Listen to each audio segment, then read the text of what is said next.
আপনি কি বেনারসের কাশী বিশ্বনাথ মন্দিরের সঙ্গে অযোধ্যার রাম মন্দিরের একটি গ্রুপ ট্যুর প্যাকেজ খুঁজছেন?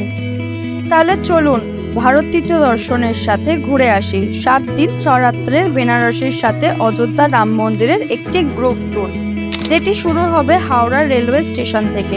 প্রথম দিন হাওড়া থেকে ট্রেনে করে বেনারসের উদ্দেশ্যে রওনা হব।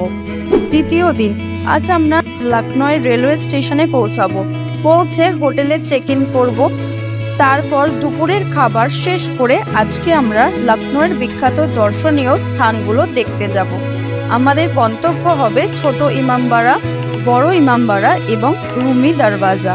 এইসব দেখা শেষ করে সন্ধ্যাবেলায় নিজের মতো একটু ঘুরে নেব। তৃতীয় দিন আজকে বিকেলবেলায় আমরা হোটেল থেকে চেক আউট করব এবং রওনা হব অযোধ্যার রাম মন্দির দেখার জন্য, যেটি আমরা রাম জন্মভূমি নামেও জানি। চতুর্থ দিন আজ আমরা বেরিয়ে পড়ব ত্রিবেণী সঙ্গমের উদ্দেশ্যে। এর সাথে দেখে নেব এলাহাবাদের ফোর্ট এবং আনন্দ ভবন এবং দিন শেষে বেরিয়ে পড়ব বারাণসীর দিকে। পঞ্চম দিন আজ আমরা বারাণসীতে বিভিন্ন দর্শনীয় স্থান ঘুরে দেখব, যার মধ্যে থাকবে চুনার ফোর্ট, বিন্ধ্যাচল, সারনাথ, হিন্দু বিশ্ববিদ্যালয়, সংকট মোচন এবং দুর্গা মন্দির।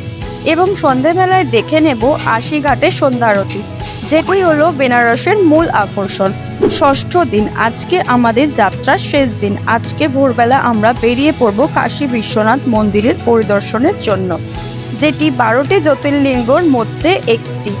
তারপর সন্ধেবেলা ট্রেন ধরব হাওড়া রেলওয়ে স্টেশন উদ্দেশ্যে। যদি আপনার এই ট্যুরটি পছন্দ হয়ে থাকে এবং এর ব্যাপারে আরও বিস্তারিত জানতে চান, তাহলে এক্ষুনি স্ক্রিনে দেওয়া নাম্বারে আমাদের সাথে যোগাযোগ করুন।